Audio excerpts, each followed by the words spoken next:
Hello, Internet. I'm Dan Casey, and welcome to today's episode of Nerdist News Talks Back, our weekly over-the-top talk show about all things pop culture, and thank you so much for joining us. On today's show, Comic-Con at Home happened over the weekend, but did it scratch that pop culture itch? We're going to break it all down. Plus, what's up with the military trying to recruit people over Twitch? Ingenious or just straight messed up? Then, one of the world's rarest Pokemon cards just sold at auction. For how much, you ask? Well, you don't want to know. And in honor of today being the late Dungeons & Dragons co-creator Gary Gygax's birthday, we're going to test our guest knowledge on all things D&D. All of this and more in today's episode of Nerdist News Talks Back.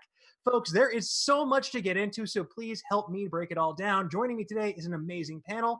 Joining us, he's a comic writer, and his new comic, The Inevitables, just launched today on Kickstarter. And if you want to rock out to his drumming, check out his sweet beats with his band No Trigger. It's John O'Deener. Hello. Thank you so much for joining us. I'm so happy to have you here. Yeah, thanks for having me. I'm very excited. All right. Next up, she's a writer and an amazing comic marketer extraordinaire, and you've probably seen her at most cons and or pop-ups. It's Jaslyn Stone. Hi, thanks for having me. Yeah, I'm so glad that you're here as well. And last but not least, she's the editor-in-chief of Nerdist.com and the co-host of Nerdist Book Club. It's Rachel Hine. Rachel, tell me, what book are you guys reading for book club this time around? We are reading Star Wars Bloodline by Claudia Gray. We just had our first breakdown last week, and it's essentially me, Maud, and Hector, and a lot of Star Wars feelings. It was pretty cathartic. It's been really great so far, but super digging the book. Fantastic. And folks, if you missed that episode, you can check out the VOD right now. It's up on our channel, so make sure you get into that. Tune into the new episode this coming Wednesday. All right, let's get the show on the road. It's time for our weekly segment that we like to call, Should You Still Be Wearing a Mask in Public This Week? And the answer is yes, still yes. It's always going to be yes until it's not. And spoiler alert for next week, it's still going to be yes. So moving on. Thank you for demonstrating proper mask procedure. Okay, also, I've seen too many people doing this, especially in my neighborhood. It goes over your nose. It goes over your nose. It's like you wouldn't have your wiener dangling from the top of your pants unless you're a monster. Put your nose in the mask. You stone cold freaks. Anyway, moving on. Now, even though Comic-Con at Home happened this weekend, Netflix waited until Monday morning to make their big announcement of a 6-part live-action Witcher prequel series that takes place 1,200 years before Geralt of Rivia stole our collective hearts. Now, the show is going to follow the very first Witcher during a big in-universe event that fans of the books will recognize as the Conjunction of the Spheres, when the worlds of elves, men, and monsters merged into one. So my question to you folks is, do you think that people are going to be on board for a Witcher series about a character who isn't Geralt of Rivia? So, Rachel, let's start with you. Yeah, I mean, I'm personally excited. I have not played the game. I obviously heard a lot about The Witcher through everyone, but especially Dan Casey and Kyle Hill when The Witcher 3 came out. But I watched the show and I loved it. I loved the lore and the action and sort of all the female characters. So I'm not a big, I don't know much about the game, but I'm super stoked for anything Witcher. So I think people will be into it. Nice. Jaslyn, what about you? What do you think of this announcement? Thank you. I'm very excited. Like beaming into my house now. The whole, I have watched playthroughs of the game. I haven't played the game myself. I haven't read the books, but I really liked the world that they created, and I really liked the characters, and just it was fun. It was action. It was beautiful. The people were beautiful. Like, any more of that universe that I can get, I am very thankful and stoked for. So hell yeah. Yeah, I exactly. I want more of that, like, gritty but fun fantasy in my life. Mm-hmm. Yes. Yeah. Jono, what about you? I know it'll do really well. I know a lot of people got hooked with Henry Cavill and his wonderful jawline, which is what got me in the first place. But it's funny because I remember post Game of Thrones, it was almost like the Cold War, who could get their next Game of Thrones, right? And yeah. Netflix was like, oh, we finally have it. So I feel like they're going to, even if no one watched the first season, they're like, we're going to milk this forever. It doesn't matter. So I think it'll do well. Yeah, well, speaking of milking it forever, there's also an animated series in the works about Geralt's mentor, Vesemir, called Nightmare of the Wolf, which sick-ass title. And they're clearly dedicated to expanding this world. So what do you hope to see from a shared universe of Witcher projects like this? Yennefer. Yeah, more I'm there Yennefer. for Yennefer, not Geralt. I mean, he's cool too, but I'm obsessed with her and all of the sort of witchery. So more of that, more spooky ladies. Well, there's no shortage of novels and source material to draw from, so I would be shocked if they didn't just keep on expanding this. Because, like Jono said, like they clearly have a hit on their hands. Like people were thirsty for fantasy, thirsty for Henry Cavill, thirsty for fantasy Henry Cavill especially, and yeah, it's just the Cold War is still in full effect. As you know, like Amazon has a couple in the chamber. They've got the Wheel of Time series. They have a Lord of the Rings series in the works. It's going to be interesting to see who can kind of like claim that throne. HBO is also working on their Game of Thrones prequel, but I feel like that well has been a little bit poisoned by one too many Starbucks cups and logical leaps. But I don't know. Do you think that The Witcher is going to remain atop the throne of TV fantasy, or is there another contender you foresee overtaking it? I mean, if they have an animated series coming out, that's going to be in production way quicker than anything live action, right? So they might win just by having a variety of different mediums to offer. I'm excited about that too, like especially if it's like adult animated and we get more Bard music. Yeah. Yeah, just Jaskier plays the hits. I would tune into that 100%. Like Eurovision, but for Rivia and for the world of The Witcher. Now that's what I call Bard. Yes. Give me the loot. All right, moving on. During last year's Comic-Con, Marvel announced Taika Waititi's Thor: Love and Thunder, and now a year later, Taika Waititi's back to give a quick update on the script, and he spoke with BBC News. It's so insane, and it's also very romantic, he said. I'm into romances now. I just want to make a romance. I just want to make something that I've never done or never cared for. I would like to attack something like that. So my question to you folks is, what do you think of the prospect of a full-on romance in the MCU? Rachel, take it away. I want a love triangle with Valkyrie, Jane Foster, and Odin's son, since he's giving up his Thor mantle. I think based on some of the comics and what we've heard about the movie so far, Valkyrie is looking for a queen. Jane Foster is figuring out her powers. Odinson is sort of grappling with giving up the mantle. I think some sort of like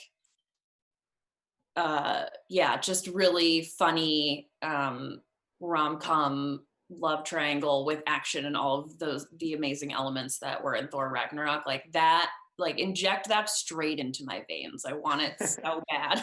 Yeah, I want to see like a reverse romance novel cover, like one of the bodice rippers, but with like with Chris Hemsworth being like the one like swept off his feet. Yep. Yeah. Yes, Jasmine, I also want that now. What do you think of like this idea of like them actually pursuing a full-on romance in this kind of not to say that all the Marvel movies are the same, but they all kind of go along the lines of like action comedy, more heavy on the action, but definitely more comedy where Taika's concerned. But I don't know. I'm excited by this prospect. What do you make of that, Jaslyn? Yeah, especially this year, I've been really into rom-coms, and I think seeing him do one, I think would be amazing. I like the idea of more genre-based Marvel movies, kind of playing with the genre. So yeah, so it's not just like action, lens flare, punch. Like, yeah, let's throw some more romance into it, not just have it be like a secondary storyline. Like, I would also love, just as a bisexual woman, would love to see a bisexual love triangle in a Thor movie. So if anyone has strings they can pull them. Get me Taika on the phone. Yes, like it's the perfect storyline for it. So, yeah. Jono, what do you hope to see from Thor: Love and Thunder? So, reading about it, they promise space sharks, which is like, so this is what's going on. It's going to be so wild and amazing, and it's going to be a romance, but in the funnel of Taika's wild brain. So it's going to be able to get to all of these people that wouldn't normally pay attention to a romance. Ooh. So he's essentially putting the medicine in the cheese going, hey, enjoy this romance. You like this now. People go, Marvel movie, Oh, man. I could go for some cheese right about now. I know, that just made me hungry. No, but I think that is a good point. Like, it's always nice when a filmmaker can use this kind of wildly popular franchise to smuggle art into people's brains. So, yeah, I'm definitely hoping to see that. One thing I was surprised to see is Jane Foster returning, because Natalie Portman, seemingly after Thor: The Dark World, didn't have the best opinion of the MCU, or didn't seem to want to be there as much. If you remember back in Endgame, they used archival footage for her appearance. But Natalie Portman recently hit up Instagram TV with Serena Williams, and she revealed that the Thor team is going to start shooting the beginning of next year in Australia. And then she said this delay will give her, quote, more time to get jacked, which awesome. So that said, what are you hoping to see from Natalie Portman's jacked Jane Foster? And are you surprised to see her return for this? So Jazz, let's start with you. I think I would be surprised if we hadn't had Ragnarok. I think that like got everybody, that really turned around the whole Thor storyline and got people excited about it.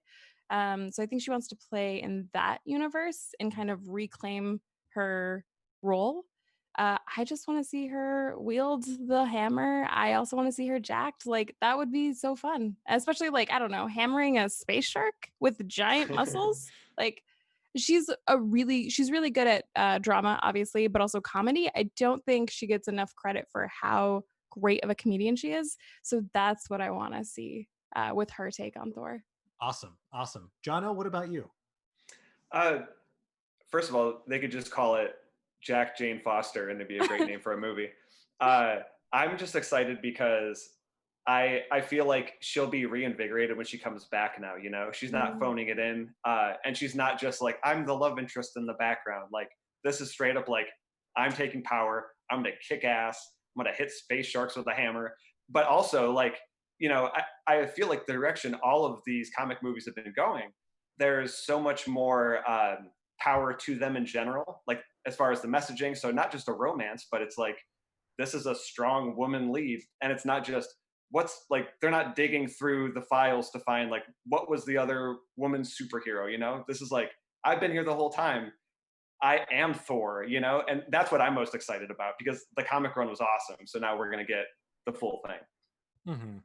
Yeah, and it also, to me, like even just drawing a parallel to another recent Marvel movie with Spider-Verse, the sentiment of anyone can wear the mask. Like wielding Mjolnir is not about being Odin's son. It's about being worthy to wield this mythical hammer. So I like that about answering the call, rising to the occasion, and especially like the comic arc was just so freaking good. I love Jason Aaron so much. So I'm excited to see that on the big screen as well. But Rachel, what do you think about this? Yeah, I agree with everyone. I think, you know, Jane Foster, especially in Thor: The Dark World, is much more of a vehicle for what's going on with Thor and doesn't really get her own story or agency. So I'm excited to see that. I'm excited to see her kick ass. She's one of my favorite actresses. And again, I'm going to hammer home that there should definitely be a bisexual love triangle. I would really like to see that. Thank you. I agree. Please. And also Hammer Home is the fifth movie. So let's not get ahead of ourselves. That's a Spider-Man movie. Yes. Well, Everett Guess in the chat was chiming in as well, saying Spider-Man Homecoming sort of veers into teen romance films, which is a good point. But I do like this being more of a, like Taika Waititi publicly sort of embracing this as a genre. We also have Liana Congas in the chat saying normalize and elevate rom-coms, and Natalie wielding Mjolnir is my type. It's everyone's type. Yep. Exactly. Yes, exactly. And speaking of typing and weird things being typed, let's move on to a very different realm, the US military and Twitch. Now, it's no secret that the US military has used video games over the years, like America's Army, and video game aesthetics in their advertisements as a recruitment tool to convince youngsters to enlist. But one of the newer methods is the Army's esports team and their Twitch channel. But their channel came under scrutiny recently for possibly violating the First Amendment when they began banning people from their channel for asking about American war crimes in the chat. Now, legislation has been put forth to possibly stop the military from using live streaming platforms like Twitch as a recruitment tool. So, just from a top level view, what do you think? What do you make of this when you hear that the US military is getting into esports and also then banning people for asking about things like war crimes in the chat. Like, what do you think about this just from a top level view? So, Jono, let's start with you. I just immediately think about, so my old band used to play Warped Tour, and there was an army tent, and their whole thing, they would see some kid walking by and they're like, hey, you have a My Chemical Romance shirt on. Bet you can't do 10 push-ups. And they're like, I could do 10 push-ups. And then they would do that, and then they would give them a thing. They're like, you're actually pretty strong, man. And they would be like grooming these kids into joining the military. And it was like part of Warped Tour. And we would be set up next to it watching it happen. We're like, this sucks. Yeah. So to echo myself, this sucks. That's kind of my view. My Chemical Warfare? That's horrible. Like, and like they're trying to play it off as banning viewers who are, they're trying to play it off as they're just banning trolls. But do you think that they're banning people is a violation of First Amendment rights? Because it's not like they're just some private Twitch channel. They're not just an individual person who's running their Twitch channel as a business. They are a public entity. It's like how like the president cannot block you on Twitter, for example. So what do you make of this, Jaslyn? Yeah, I think it's a violation of First Amendment rights. If you are a government entity and you have a public-facing platform, Twitter, Twitch, you have to listen to what the public is saying. You can't ban, and also asking you to speak on your war crimes is not trolling so much as it's keeping the U.S. military accountable, right? So yeah, I think it's definitely a violation. Yeah, I mean, there's so many better ways they could have handled it. Like, just if you don't want to be held accountable, A, don't commit war crimes, but B, you can always just ignore their question like you have been for years. So I don't know. I think that this whole situation is just deeply discouraging, bordering on dystopian, kind of leveraging this technology. Like, if you can't sell cigarettes by marketing them to kids, why can you use video games the same way? And I understand the efficacy of the military, like, but at the same time, it just leaves a bad taste in my mouth. I don't know, Rachel, what do you think of this? Yeah, I mean, definitely violation of First Amendment rights. The ACLU and the Knight First Amendment Institute at Columbia University would agree. The Knight Institute also won the case against Donald Trump when he was blocking people on Twitter. And I think, war is, to quote AOC, Alexandria Ocasio-Cortez, war is not a game. And I think it's predatory and gross you don't know how old anyone is who's participating. We already have enough negative influences and indoctrination going on online for young people, especially young men. So I think it's pretty gross. Don't like it. Well, yes, I don't like it either, but God, such a bummer. You know what? Let's move on to something that most people do like, and I'm talking about Pokemon. What could possibly be controversial about Pokemon? So tell me something. How much do you love Pokemon? And specifically, how much do you love the Pokemon trading card game? Do you love it enough to spend $100, $200, $1,000? How about $250,000 on a single card?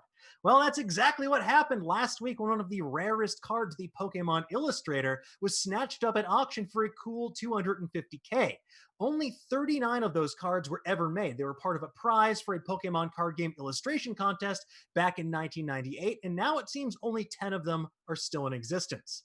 And ironically, the card doesn't actually do anything in terms of gameplay. It simply reads, "We certify that your illustration is an excellent entry in the Pokemon card game illustration contest. Therefore, we state you are an officially authorized Pokemon card illustrator and admire your skill."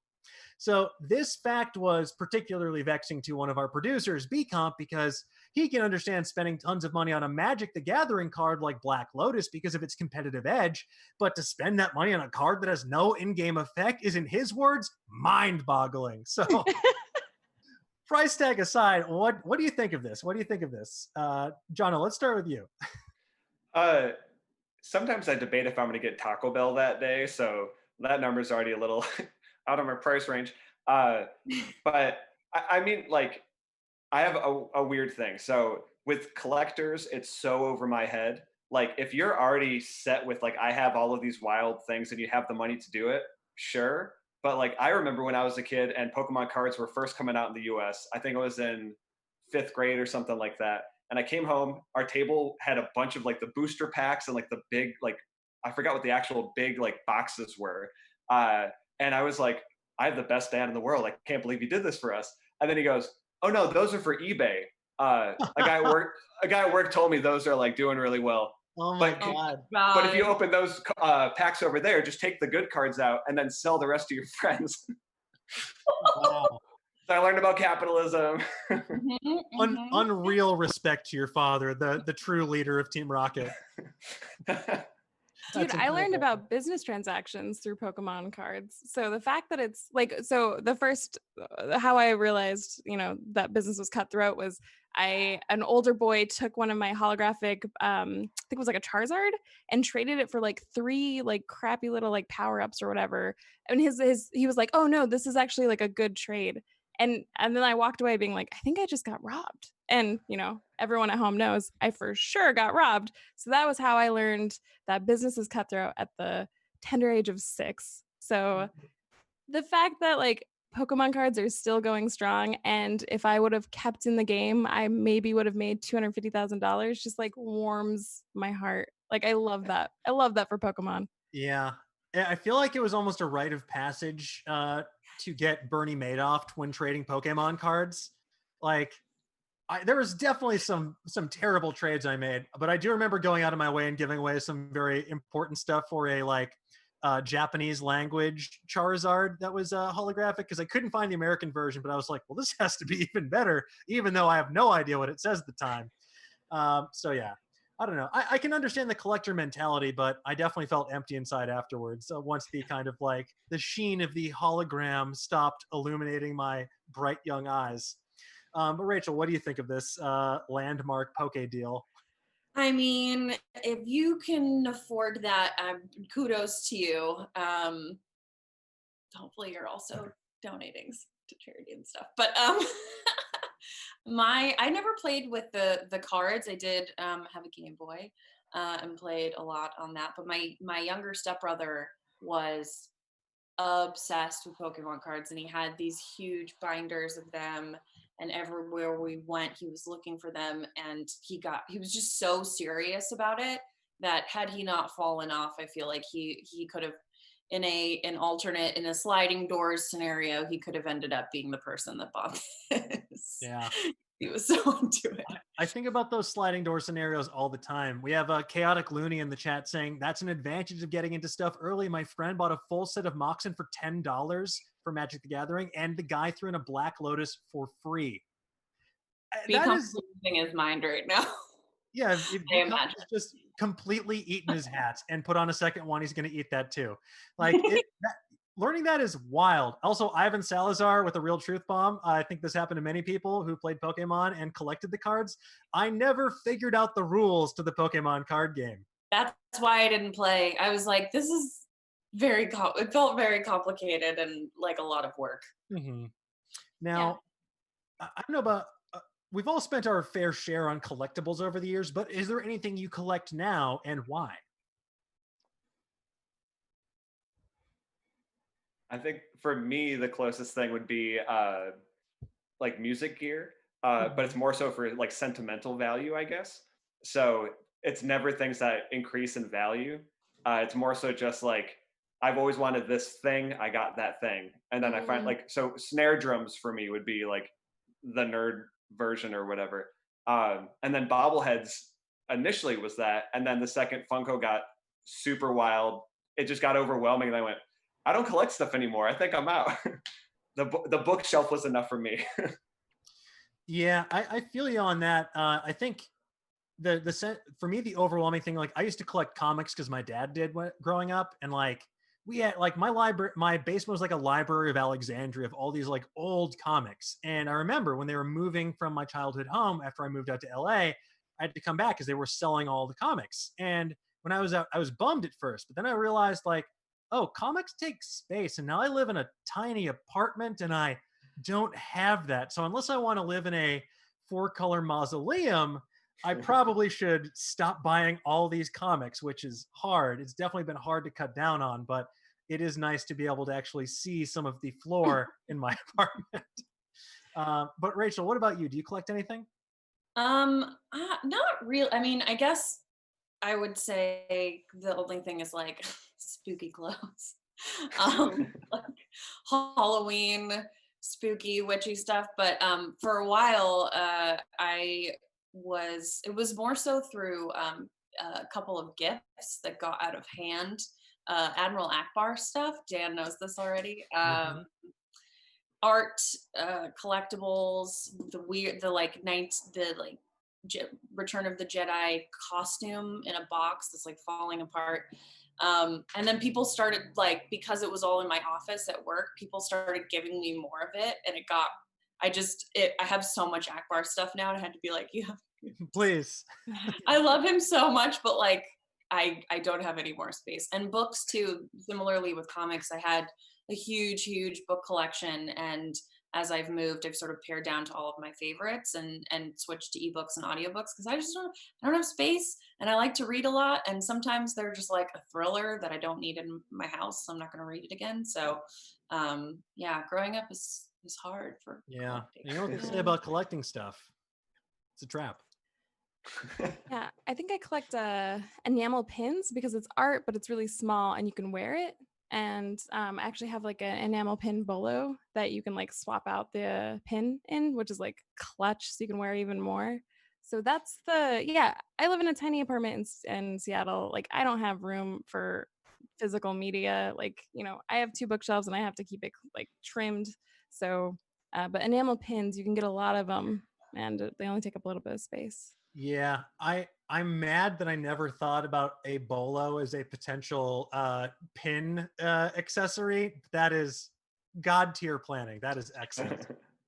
All right, let's move on to our next topic. We're going to introduce a new segment in this show where we take small, bite-sized food stories and scarf them down quickly in a little piece we like to call Quick Bites. It's content you can digest in like less than 10 minutes with a title that must never, ever be truncated.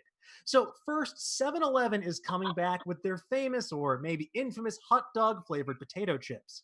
Now, these chips debuted over a decade ago, and now they're back to make us go, but why? In addition, Lay's recently announced their brand new chip flavors, including New York style pizza, Nashville hot chicken, Philly cheesesteak, and carnitas street taco, as well as chili relleno.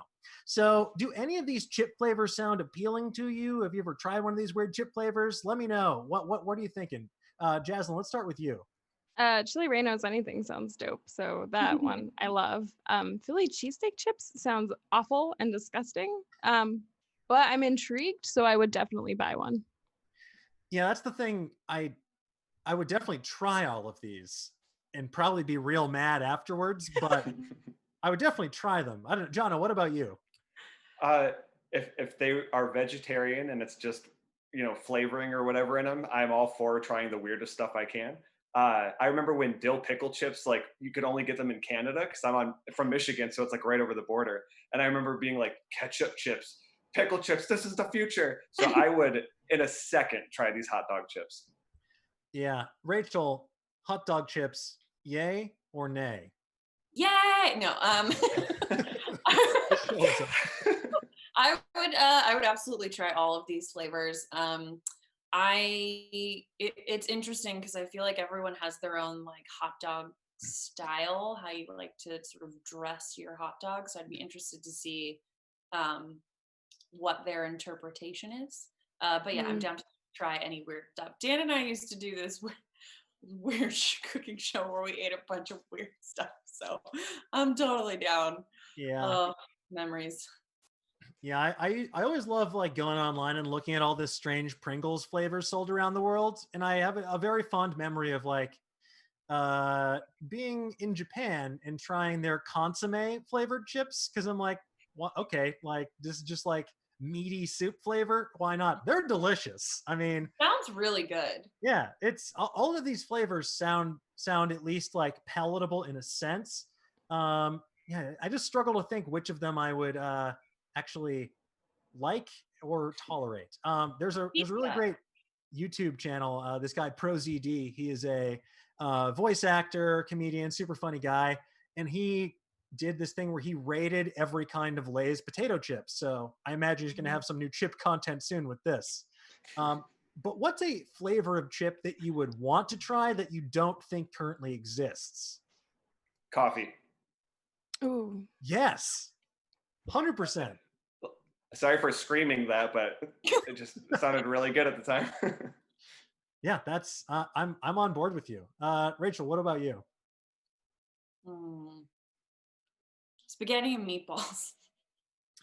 Again, probably one that would be good. It's just going to be a ton of like Italian seasoning and like it's the Italian version of ketchup chips. Oregano. Yeah. Or like, yeah, I don't know. Now I'm really hungry though. Yeah, I want definitely. one that's just going to be like a complete like punch to your mouth, like durian. No, Ooh. no, Dan. Yes. Durian is, I'm traumatized by durian. It is the worst smelling thing in the world, and it seeps into everything. In Thailand, at all the hotels, they have signs that are like, "You cannot bring it in here." That's how bad it smells. Leave it at the door. Yeah, no, none of that. It's disgusting. So looking at the chat real quick, we have Bruce Paulson saying bourbon chips, which I would absolutely have. Yeah. And Ivan Salazar saying Al Pastor chips, which also sounds great. And speaking of meat flavored food, for our next quick bite, KFC has unveiled that they too are jumping on the no meat train, the midnight meatless train, to paraphrase a movie that came out, by offering Beyond Chicken Nuggets, as in plant-based chicken nuggets. Now, before everyone rushes to their nearest KFC, please keep in mind this is limited to locations in Southern California for a limited time. Now, as for their regular meat-filled nuggets, KFC is working with a Russian laboratory 3D bioprinting solutions to use, quote, innovative 3D bioprinting to create chicken meat, end quote. So let's start with the plant-based ones. What do you think of the Beyond Chicken Nugget initiative? Do you think that you would get one? And is this going to be the new normal? Jono, let's start with you. I love Beyond Burgers, and my diet essentially, I still eat like I'm a sixth grader. I just have like veggie dogs and stuff all the time. Like I pretend that it's healthy because it's the vegetarian equivalent. So I super trust the Beyond Chicken stuff I've had. It's amazing. But the 3D stuff needs to take a hike. That's some weird stuff. Yeah, you don't trust these science nuggets? So we're watching the news in 2020, and every day it's like, here's a robot that could do front flips. That's really comforting, isn't it? Also, what if we like genetically modify this even more than we have been? And it's like, I already had murder hornets. I don't need that in my life right now. Look, I would risk the murder chicken nuggets. One nugget will fight back in every bag. Oh God. This is gonna turn into some like B sci-fi horror movie with like weird, like the nuggets are sentient and Kentucky Fried Cronenberg. Exactly.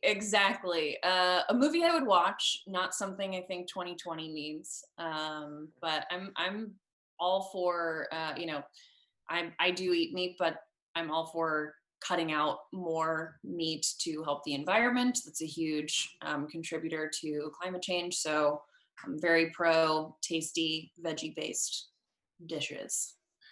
Yeah, the Beyond stuff's good. I didn't like the Impossible Burger. It was too greasy for me. But the Beyond stuff that I've had has been really tasty. So Beyond Chicken Nuggets sound awesome. I would try lab-grown meat. I'm uncomfortable with the term chicken meat. That's weird. I don't know why. Just like, I guess the term that they used, the way that they said it makes me uncomfortable, but I'd try it if they worked on the marketing a little bit. Have this human food. Yeah. Maybe something's getting lost in translation there from Russian to English. We have Docker MC in the chat saying, I've seen this episode of Better Off Ted. Those nuggets are going to taste like despair. Look, to be fair, whenever I'm getting KFC, it's because everything tastes like despair and I just need to fill the void. So I'm okay with this. I would definitely try one of these science nuggets, but I would also be fully aware that it could wind up being like some weird Deus Ex plot twist where there's a biochip in the nuggets that will then like let them seize control of my bloodstream. So I'm comfortable with the Like that risks. episode of SpongeBob where Plankton gets inside SpongeBob's head. The clues were there the whole time. My God. Yeah, I just like the idea of science chicken. Um, Anyway, let's move on from science chicken to science fiction. Now, as you may or may not know, Comic-Con 2020 was canceled in April of this year, but in its place, we got Comic-Con at home. Panel after panel from franchises like Star Trek, Rick and Morty, New Mutants, and yes, Keanu Reeves. So let's dive right on into one of the biggest reveals over the weekend in this Comic-Con roundup. So first, the big news that we got came out on Thursday during the New Mutants panel. Now, besides the shock that, yes, New Mutants is still happening, we got to see the opening scene and we learned some more details in preparation of their August 28th theatrical release date, which, okay. So, first of all, did you see the opening scene and did it make you excited for this film to come out, provided that's not just an old wives' tale? Jaslyn, let's start with you. I respect their dedication to giving us new dates. It's very cute. I don't know. It's like they're the little engine that could at this point. Like, I'm like, yeah, of course you're going to come out in August. You keep telling yourself that, baby. Stay golden, right? Like, I'm excited for it. I don't know. Like, everything's stacked against them. Like, 2020 is the hellscape. Like, good for you, man. You're going to put out that movie. We believe in you. Yeah, it does speak to the uncrushable optimism of the human spirit that they keep insisting this movie, which was supposed to come out in 2018, I want to say, Yeah. or 2017, is still not out in 2020, but going to try and come out in theaters during a global pandemic. I don't know. Do you think this release date's actually going to happen? Is this just wishful thinking? Is it a ploy? Blame bad box office? Not in August. Absolutely not. Yeah, at least wait till September something or other, like Tenet. 2023. Yeah, I mean, Oh, that's the realistic option there. Oh. But Jono, did you see the opening scene? How did that make you feel about this movie? I I actually didn't watch it because I wanna ease into it when it's ready to go, when it's really ready to go. Because we just the old guard just had 70 million people watch it on Netflix in like what 2 weeks or whatever. Just put it on streaming and it'll be massive. It has an X-Men property involved. Like everything is right there to just put it out before they're all like 40 years old, Yeah, I haven't dug into these specifics, but I know that there's some sort of contractual obligations because it was a Fox property. They can't just put it right on Disney Plus because they had existing contracts where I think it would have to go to like potentially HBO Max first. And I don't think that Disney wants to give their competitors a big leg up like that. But I don't know why they couldn't just go to like premium VOD like Bill and Ted Face the Music is going to. So it's all just a little confusing. And I have to agree with AJ Jones in the chat saying they should change the name to Present Mutants because we're all going to be old mutants by the time this finally comes out. It's getting a little ridiculous at this point. Like it reminds me a bit of that movie Seventh Son, which stars, in addition to Brenton Thwaites, who's the lead of the movie, it features in a kind of almost a minor role, Kit Harington. It's definitely a minor role. He's in it for like 2 minutes. Yeah, and this released during like the height of Game of Thrones, but they filmed it several years before, and because of like whatever delays, it just sat on the shelf for a while. And when it finally came out, it was hilarious what a gigantic star basically just appears to get extremely murdered in like the first 20 minutes. Yep. So, he comes back. Yes, spoiler alert, he's back in Eighth Son. All right, so let's move on from New Mutants. They had their chance. And we also have Osborn saying New Mutants is about to become the Duke Nukem Forever of the movie industry, which, incredible. I just want to say Anya Taylor-Joy with a magic sword. That's all I care about. Yes. I saw that and I was like, whenever you come out, I will be there for you. That was dope. Yes. I've heard some rumors about this movie. It's going to feature some potential characters that longtime comics fans will be very excited to see beyond the ones we've heard about thus far. I do not want to say more right now. I know it's a bit of a tease because I was told this in confidence, so that's all I can say, but buckle up. Just, Hey, just I chat. can't. I don't want to betray their trust. Me after and tell me. So. Yes, absolutely. Cyclops is finally here. That's right. This is pre glasses. All right. So another franchise that had a big showing at Comic-Con at home was Star Trek. While little was learned about the next seasons of Picard and Discovery, we did get word on a brand new animated Nickelodeon series, Star Trek Prodigy. It's going to follow a group of kids who find a derelict Starfleet ship and use it to go on adventures. We also learned a little bit more about its animated adult comedy, Lower Decks, as well as the new series, Strange New Worlds. It's going to focus on the Enterprise before Captain Kirk was in command. So my first question is, are you a Trekker / Trekkie? And with that in mind, what do you think about this sort of plethora of new Star Trek shows? Are they perfect jumping on points? Are you glad they're trying new genres? Which of them appeal to you the most? Jaslyn, let's start with you. I would not consider myself a Trekkie, but I am Trekkie adjacent. I have so many Trekkies in my life that I'm like essentially like a secondhand Trekkie at this point. So I'm really excited. I think that more than Star Wars, I think Star Trek has done a lot to be very welcoming to new fans, depending on where you're at. Like kids can get in, older folks can get in, people who loved older episodes, like it doesn't matter. They're very accepting and accessible. So I'm really excited about the Lower Decks and the animated series. They didn't say too much about that, but the logo gives me hope. Yes, we haven't learned too much about Prodigy just yet, but Lower Decks, I am super stoked for. It comes from showrunner Mike McMahon, who was previously like the showrunner of Rick and Morty. He also created Solar Opposites on Hulu, and he's just, I know from mutual friends that he is a diehard Star Trek guy. Like this was his like dream show.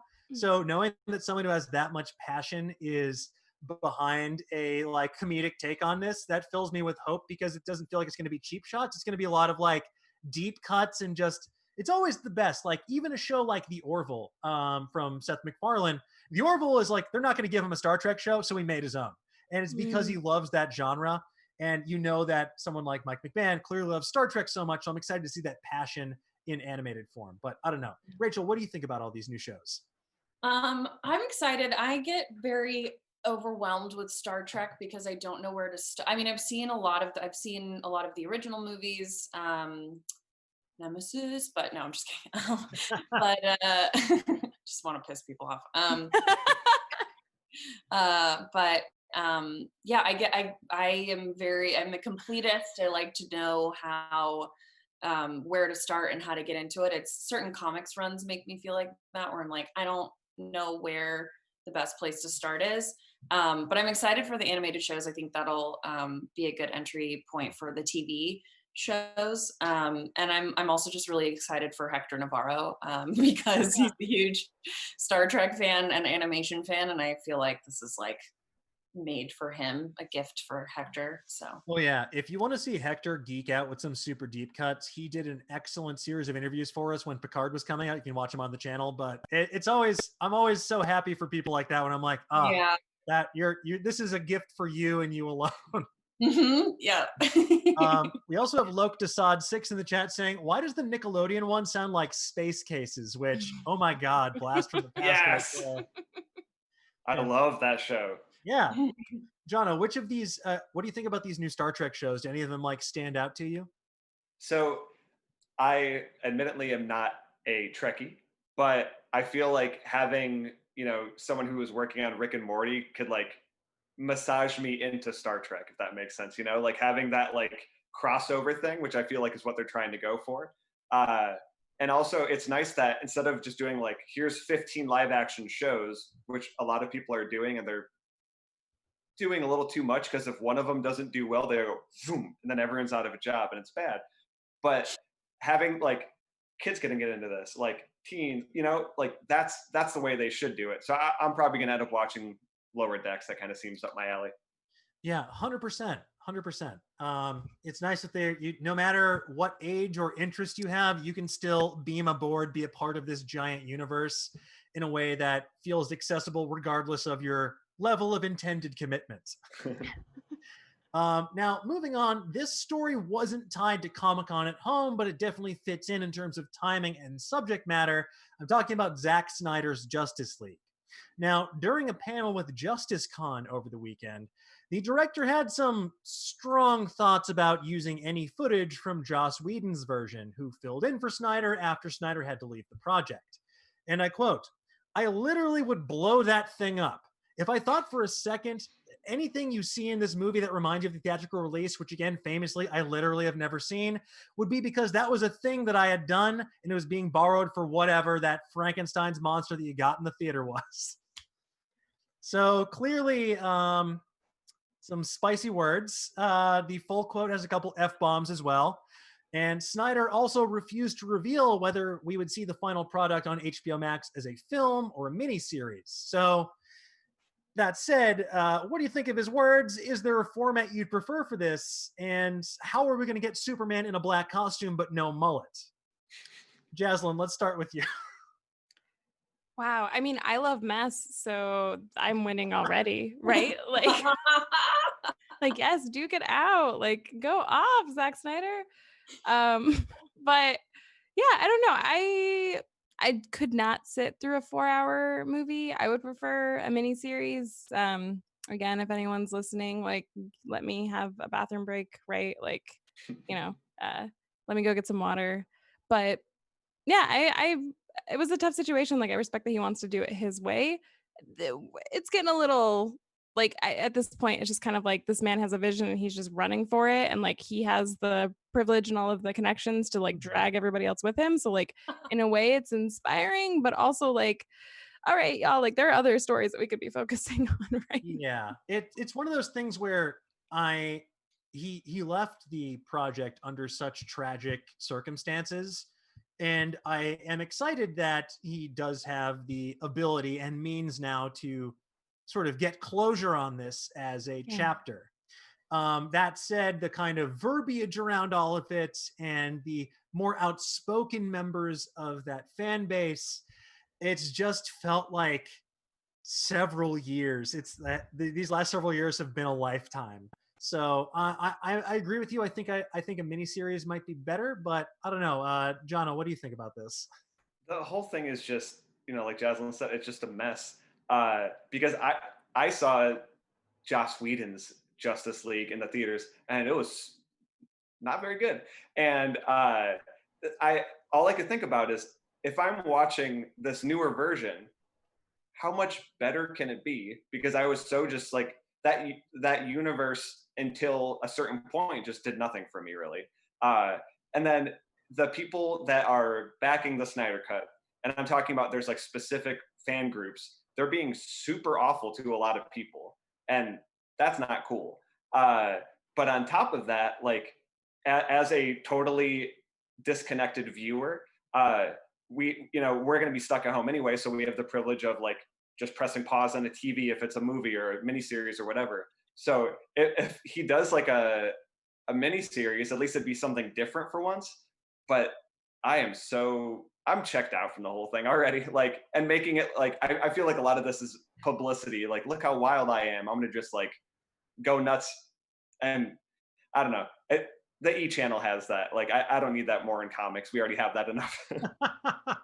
Yes, definitely. I think comics is good for now. Rachel, what do you think? Would a super mullet get you back in if they could key it in, like Ever Guess in the chat is saying? We have the technology. Look, I will probably watch it whenever it comes out of curiosity, morbid curiosity. I'm very tired of this movie and this like just all of it having been, I won't even tweet his name because I have been caught up in some dumb stuff for like the most innocent, like just nonsense.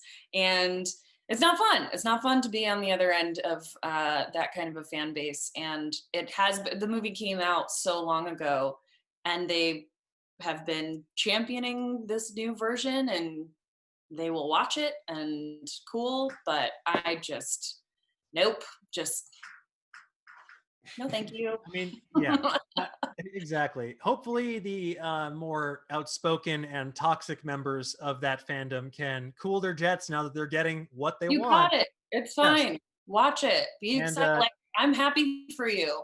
I like when I get to watch things that I like. It's exciting. Yeah, and it's a good move for HBO Max. So who knows?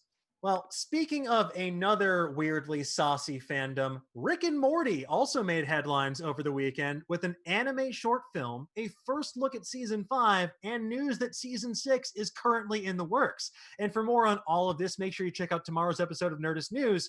But with presumably 6 seasons still to go, if you think about it, they have a 70 episode order, about 10 episodes per season. Can the show maintain the level of hype and consistency for that long? John, let's start with you. I I am a huge Rick and Morty fan, and when you're talking about the fan base and all that, it there's a lot of people that are my friends that said, "Oh yeah, I don't think I'm going to watch that show because of blank blank blank," and then I would have to go, just watch it because the show doesn't reflect that. It's super smart. It's bizarre. It has some of the best action I've ever seen, and it's a comedy animated show. So I think there's a lot of smart, awesome things that go into it. And personally, because there are big breaks in between seasons. I feel like they could, if they do it right, they can make it last a very long time and it not get like Family Guy syndrome. Because then now that we have Solar Opposites, now there's two styles of that show with the same voices, with the same creator, like that could turn into one of those where there's like 15 versions of that. But as long as I just have those two, I'm good. Like, that's cool with me. Rachel, what do you think? Yeah, I agree. I think, the not only does the show not reflect a toxic section of the fandom, but it actively comments on it in a really brilliant way and calls out a lot of the not so nice fans, and I just think it's so smart and so funny. Every reference and dark, like it's just so dark. It's super my stuff, and and yeah, I even just watching the unfinished clip where they're running around and seeing all these things and they make a Blade reference, and I just love that. I love it. So I need to rewatch the newest season because I feel like it's also a show that rewards multiple viewings. So when you have breaks in between seasons, you can kind of catch some of the jokes or parallels or foreshadowing in some cases. So I just think it's a super smart show and I'm excited for more of it.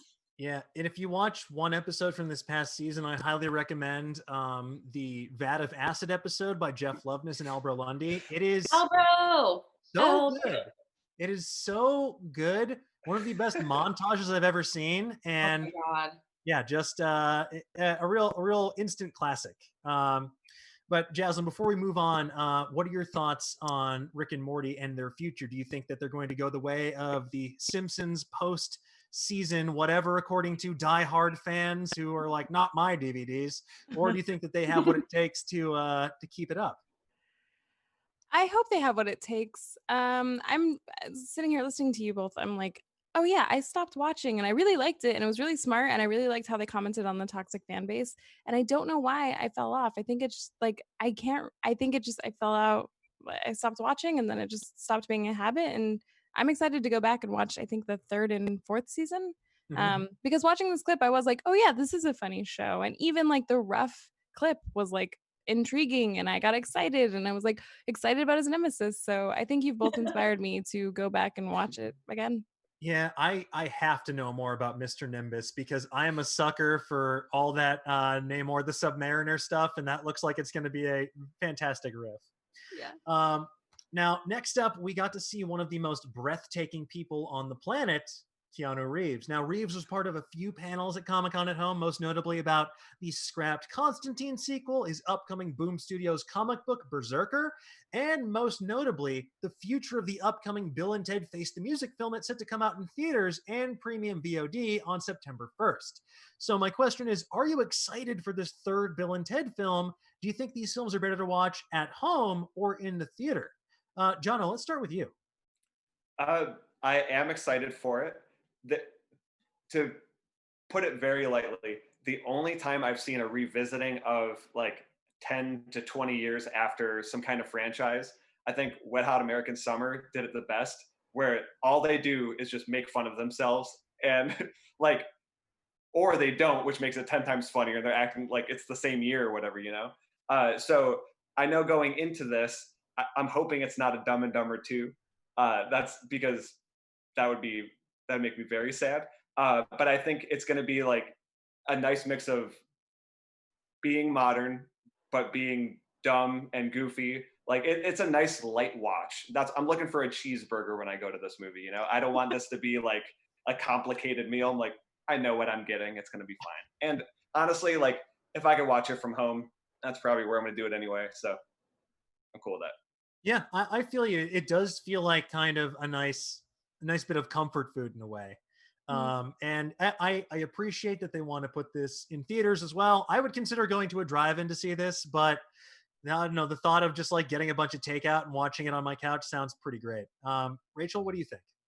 I love Keanu. I'm sad about the Constantine sequel. I still want it. I'm down to watch it at home. I'm excited for it, and I think the having them sort of have these two daughters and the potential for passing the torch and things like that is fun, and also be excellent to each other. I think we need that, and it's just very sweet. And I'm excited. Everything I've seen looks great, so I will definitely get takeout and watch it. That sounds like a good plan. Jaslyn, what are your thoughts? I would even if theaters were open, I want to watch it in theaters. I want to like sit at home, wear comfy pajamas, eat, partake in some Seattle green bud. Like I want to experience this movie the way it was meant to be experienced. Yeah. And I think that's like chilling at home and like turning it up. Like, sorry to my neighbors in advance, but I'm gonna listen to this a little louder than I maybe should in an apartment. I mean, that sounds like a pretty ideal way to watch. Obviously, dying to get back to a theater, but not dying to die in a theater. So I feel you 100% on that. We have Nexus 77777 in the chat saying, "Be excellent to each other should be the outro to 2020." I got to agree with you there. That is. Can we put it in the middle? Can we do it now? Yeah. I'm sorry. It has to be the outro. They've spoken. Nexus has spoken. I don't know. We need it now. Take it up with Bill and Ted. All right. With the news out of the way, it's now time for our weekly edition of Nerdist News Trivia. Now, we here at Nerdist like to connect our trivia to the barest of threads. So in honor of the late Dungeons & Dragons co-creator Gary Gygax's would-be birthday today, what better way to celebrate his work and his passion than in trivia form? So put on your robes, prepare your spells, and get ready to roll some dice in this D&D trivia. All right. So we're going to pen, pencil, or crayon? Pardon? I'm so screwed. Don't worry. We all are. Okay, number one is a multiple choice question. Let's start things off on the easier side. In a standard 7 dice set, which type of die is not included? A, 4-sided, B, 6-sided, C, 10-sided, or D, 50-sided? A, 4-sided, B, 6-sided, C, 10-sided, or D, 50-sided. Which type of die is not included? Do we have our answers, folks? Can I see them? Oh, okay. All right, that is correct. D, 50-sided is not included. It is available. And the biggest die that we know about is 120-sided, but what are you trying to prove? Why would you do that? Just... It's the Hummer of die. Yes. It's just so unnecessary. All right. Question number 2, multiple choice again. Which character class was not included in the original Dungeons & Dragons box set? A, magic user, B, warrior, C, fighting man, or D, cleric? Which character class was not included in the OG D&D box set? A, magic user, B, warrior, C, fighting man, or D, cleric? All right. Are our guesses locked in? Mm-hmm. Let's see them. Okay. So C. You all said C, fighting man. That is incorrect. Fighting man was an original character class in the first edition. Warrior was not. So Did you see how confidently I wrote that C? I was like, oh, I got this. well, yeah, That actually makes a lot of sense because all the other ones are also not quite. yeah. What I mean, you'd expect. Fighting Man evolved into Fighter, and then classes like Thief and Paladin were introduced in the Greyhawk supplement a year after release. But I just love the name Fighting Man. It's my license plate. Yeah, that's. I wondered who took that from me. All right, number 3 is another multiple choice question. This celebrity loves the game so much he helped make a feature film that's loosely based off his D&D character.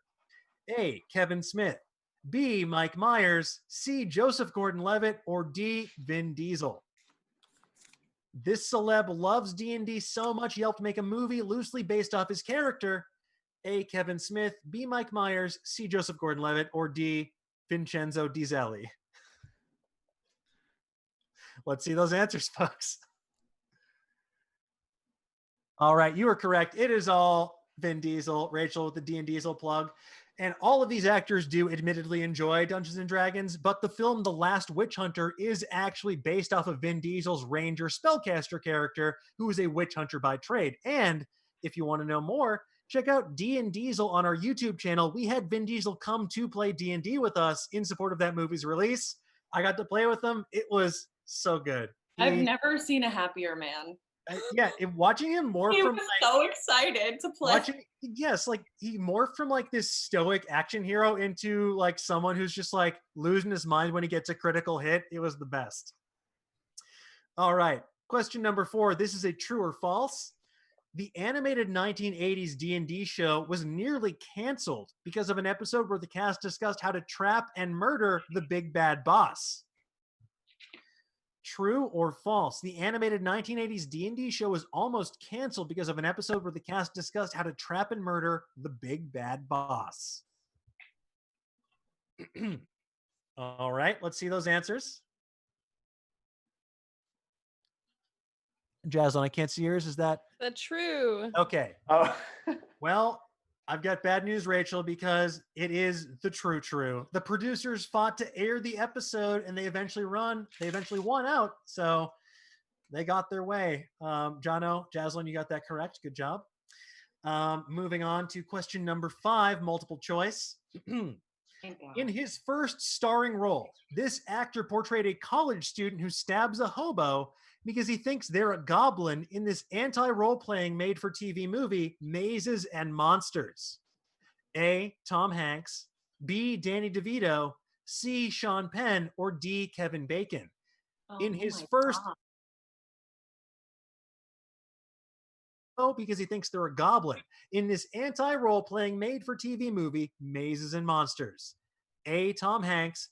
B. Danny DeVito. C. Sean Penn. And D. Kevin Bacon. I put who I want it to be. I know who I want it to be. All right, let's see those answers, folks. Okay, Jaslyn, can you put that a little bit more in the middle of your camera? Oh, I'm so sorry. That's okay. Okay. So, Jaslyn, you are correct. The answer is A, Tom Hanks. That's right. How does that math even work? Really? I guess wouldn't know. It wouldn't be on IMDb. Tom Hanks infamously hates RPGs.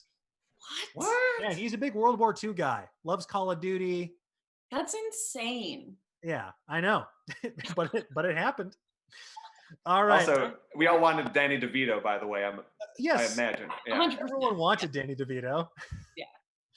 But no, Danny DeVito, pro D&D, I have to imagine. Yeah. Okay, number 6. This is an opinion question. You can flex your creative muscles a little bit here. D&D is full of fun, whimsical names, so please come up with your best original wizard name, and I will award it based on how I like it. Just any wizard name, but make it good. Oh.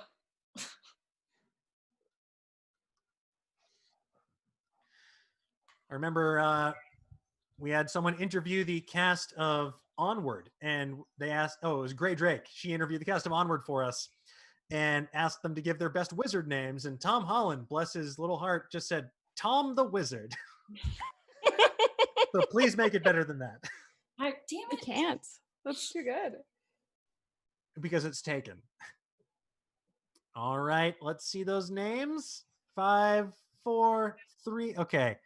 The Edge, the Gray. I like that. It's mysterious. Okay, Jono, you have Globdolf, which I love because what if Gandalf was amorphous? And Rachel, Fortuna the Spooky. You know what? I've thought long and hard about this, and because D&D is all about inclusivity and flexing your imagination, no matter how silly or serious, you all get a point for this. May seem like a cop-out, but I'm the DM here, the Dan Master. Dungeons and Dragons, let's move on. Number 7. True or false, in 5th edition, Globdolf, a player with the Ranger class with a Beastmaster subclass can naturally turn into an animal. True or false? In 5th edition, a player with the Ranger class in a Beastmaster subclass can naturally turn into animals.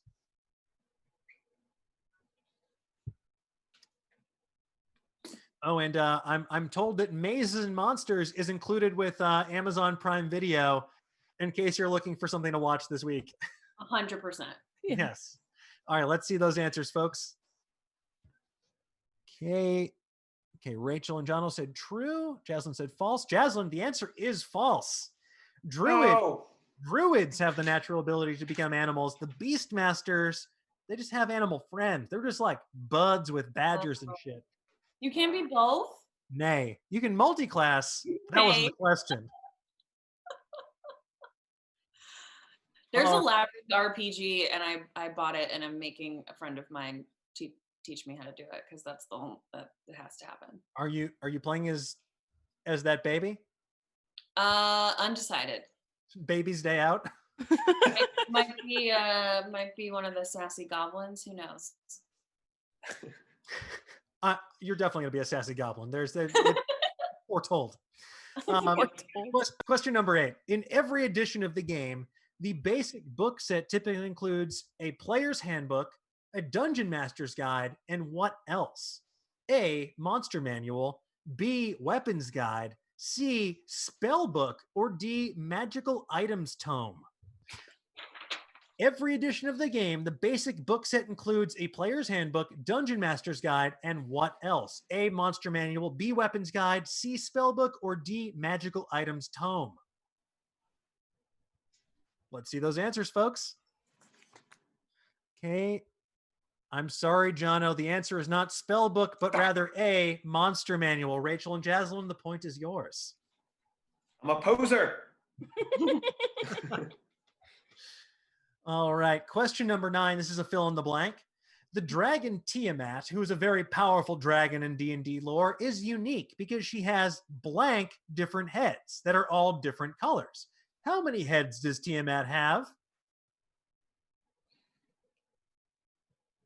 The dragon Tiamat, who's a very powerful dragon in D&D lore, is unique because she has blank different heads that are all different colors. How many heads does Tiamat have? Okay, let's see them, folks. Let's see those answers. Rachel says 10. Jaslyn says 10. Jono says 5. Jono, you're not a poser because 5 is the answer. Yes! In fact, Joe Manganiello loves playing D&D and has his own personal Tiamat figure. And if you want to see it for yourself, watch his episode of Celebra D&D where we played with Joe and his Dragonborn Paladin, Arcan the Cruel. It was an awesome episode. It's on our channel right now. He's a very nice guy. It's nice to see like a towering beef castle like that nerd out about D&D on such a visceral level. He had the Fortuna the Spooky is actually not that bad. He's something the what? He's Arcan the Cruel. Yeah. Sorry, I'm just proud of myself. I'm just proud of myself. You should be. It was a great name. I really panicked when I wrote it. Selling this name hard. I panicked. It's no Globdolf, but whatever. Yeah, there was a. We can't all win. Yeah, there was a thread on Twitter today about people who fell in love with the NPCs that DMs panic named, and my favorite one in that was James Table. Because the DM looked around the room and the first thing he saw was a table. Yep. All right, question number 10, multiple choice. In 5th edition, what creature size is not an official size category? A, big, B, tiny, C, huge, or D, gargantuan? In 5th edition, which creature size is not an official size category? A, big, B, tiny, C, huge, or D, gargantuan?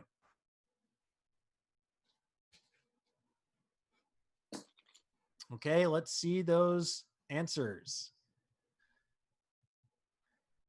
Jono, is there something you'd like to tell us? Because the answer is, in fact, A, big. The others are all official. Big is not. It's large. I did an Anarchy A too, so Oh, It was very cool. thank you. a true rogue.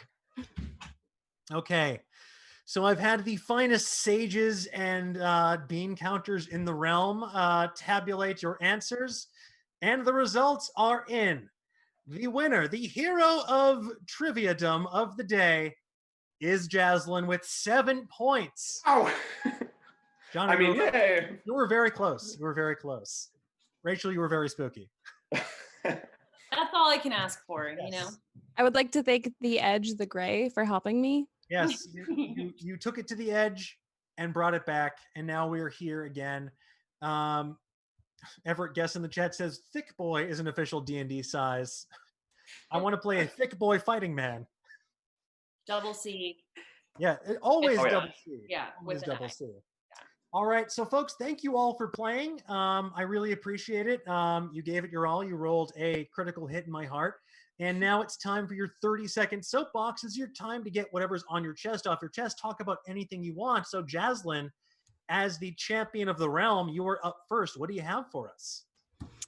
Well, thank you for having me. This was incredibly fun and a great start to the week. So thank you. I want to plug Mañana. It's a sci-fi comics anthology featuring Latinx comics from the 25th century. It looks very good. They're very close to making their goal. So please go back on Kickstarter. And then second, the census is happening right now. And because of COVID, they actually got pushed back to October 31st. So if you haven't filled out the census, go fill it out now. You can do it at 2020census.gov. Fantastic. Amazing comics and public advocacy. That's amazing. Yes, thank you. I'm going to check that out and make sure that I fill out the census. Thank you. All right. Jono, you are next up. I can't imagine what you have to promote today. It might seem like a project may have launched, but welcome to the soapbox. It is yours. Thank you. Today, we launched the Kickstarter for The Inevitables. It's a 22-page comic written by me and my friends Liana Kangas, Fabian Lely, and Cardinal Ray working on it. And then musically, it's members of Real Big Fish, Less Than Jake, Jeff Rosenstock, a bunch of other people. So go on Kickstarter, just type in The Inevitables. It's right there. Also, I am currently in my brother's house working on a new full-length record with the band No Trigger.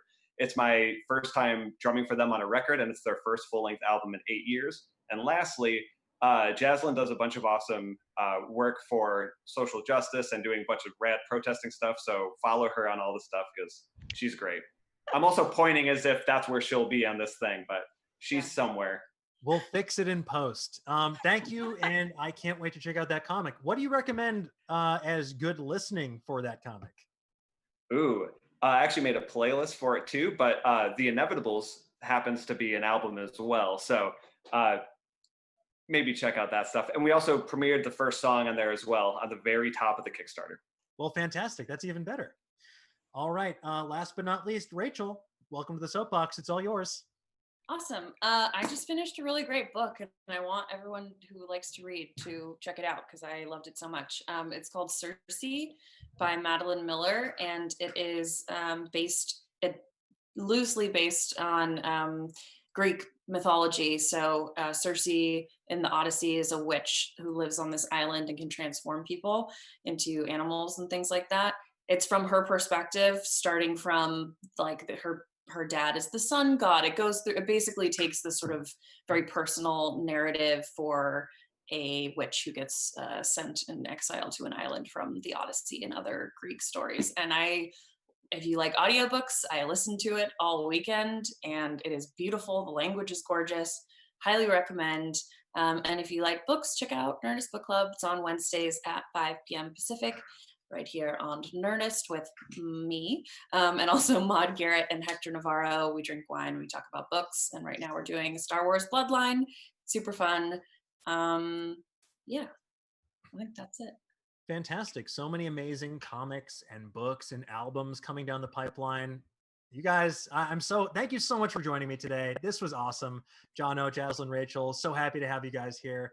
And that's it for today's episode of Nerdist News Talks Back. And thank you to everyone here on the panel, and especially thank you to everyone tuning in live at home. And with that, be sure to check out tomorrow's episode of Nerdist News. We're going to be breaking down that first look at Rick and Morty Season 5. And then we'll see you back here next Monday for a brand new episode of Nerdist News Talks Back at 2 p.m. Pacific live on Nerdist and Geek and Sundry's YouTube, as well as Geek and Sundry's Twitch channel. And until then, stay safe, be healthy, and have a great day. Bye-bye.